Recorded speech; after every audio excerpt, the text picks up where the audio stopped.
Let's share those interviews as the new season has already started, and they talk about some of the upcoming stuff. Let's go ahead and so first we spoke with Ben Daniels, who was also in Star Wars Rogue One, and Alfonso Herrera, who played the two main priests on the show. They're sort of the thread that goes through each season, and here's what they had to say about what's coming up in the new season.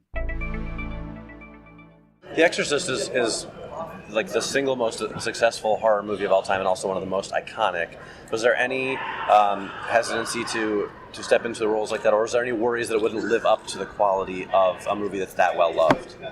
Yeah, of course. And I think when it was announced we were doing it, the reaction was dreadful from people on Twitter. It was and social media. It was not well received, and I felt the same way. And then I didn't read the script when it arrived, and then my agent was like, no, you must read it because the writing is fantastic. And sort of, I'd read a third of it, and I was just completely on board. I just went in, fought tooth and nail to get it, because the characters are so well drawn, like that original novel and movie. So yeah, it was a no-brainer for me. But yeah, it's tough because you are treading on like the holy grail. I'm a massive horror fan, and it's my favourite horror movie. I've seen it countless times. I've been obsessed with the story since I was 9, and you have a lot to live up to. But hopefully we're pulling it off. I come from a Catholic background. I'm Mexican. All my family, they're all Catholics. I'm a Catholic, but I don't practice it. So I remember my family, they were very concerned about me. And I remember I told my mom, hey mom, I'm going to do this show. And literally she sent me 100 rosaries, 100, just in case.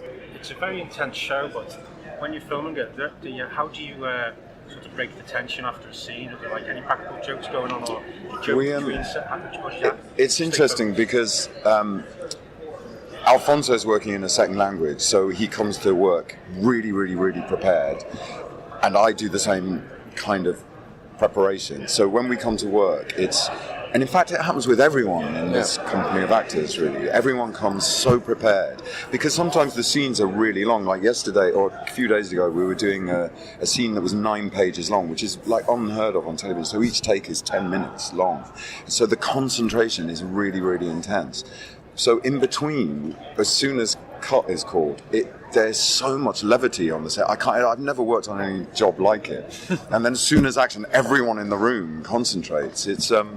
So there's a lot of downtime in between the intensity. I think otherwise we'd just go mad. It's needed. It's very needed. With the new season airing, and we're only 2 episodes have aired, are there any moments coming up that you guys are really looking forward to the fans getting to see? The next episode 3, is directed by Ty West, and I don't know if you're horror fans, but I mean, the House of the Devil is like, and The Innocent, The Innkeepers, I just like 2 of my favourite horror movies, and when they said he was coming to do it, I was beyond excited, and his episode is phenomenal. He was just really wonderful to work with, because a lot of the time, when you're working on a long show, directors come and go and they just are happy with what you're doing. But he came in and really pushed us in new ways, and I think it's very exciting. And there's a young actress in it, Beatrice, who's a 12-year-old, and she's absolutely phenomenal. So it's really exciting. I can't wait for people to see it. Yeah, next up is Kurt Egyiawan and Zulekha Robinson, who were talking about what's going on with their characters in season 2. And for the X-Files fans, you might remember Zulekha Robinson from the Lone Gunman spin-off. She was a regular on that show. Are there any moments in the coming up in the season that you guys are really looking forward to fans getting to experience? Mm-hmm. All of it.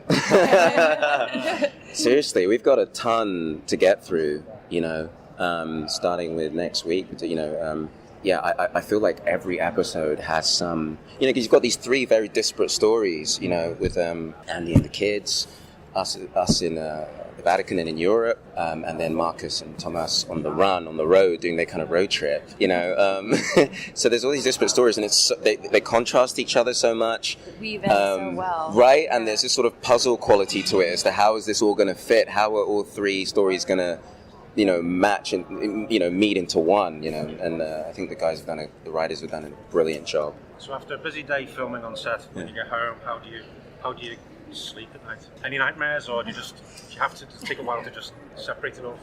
Well, I worked it so a friend of mine could be on the show, and we're roommates, so that way I don't feel stuck alone at night.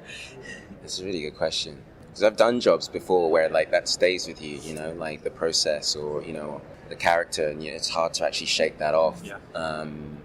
It's a kind of occupational hazard, I guess. Like, you know, you've just got to have a really balanced mind, you know. And finally, Mr. John Cho himself, who's very chill, a nice guy, but definitely very chill. But here he is talking about his character and what he's bringing to the show and the horror genre. With the show being as dark and intense as it is, does the cast find time to have fun and unwind on set at all? Yeah, I mean, listen, I'm just, like, I'm unable to remain serious because I'm not very professional. And, so, yeah, lots of laughs. But there's a lot of joking around. I think you have to. You know, you can't, I don't know how to do that. I don't know how to for an entire shoot. I don't know how to do that. You gotta have fart jokes, or you'll die. You've had two big projects with it. You had Star Trek, which was a TV show, became film, and now The Exorcist, which was a big film, has become a TV show. Which has been the most challenging to you? Oh, I don't know. Seems to me everyone's fascinated by the idea of these properties reemerging, and then they can be extra critical with it. So there's pitfalls and rewards either way. What's interesting about doing The Exorcist as a television show is that I think these days it's hard to make, I don't know if you could do The Shining again with all that setup, you know, and in a way TV, a 10 episode run, you can have a lot of setup. And if you were to make The Shining again, I'm not sure if, you know, there might be an action sequence at the top.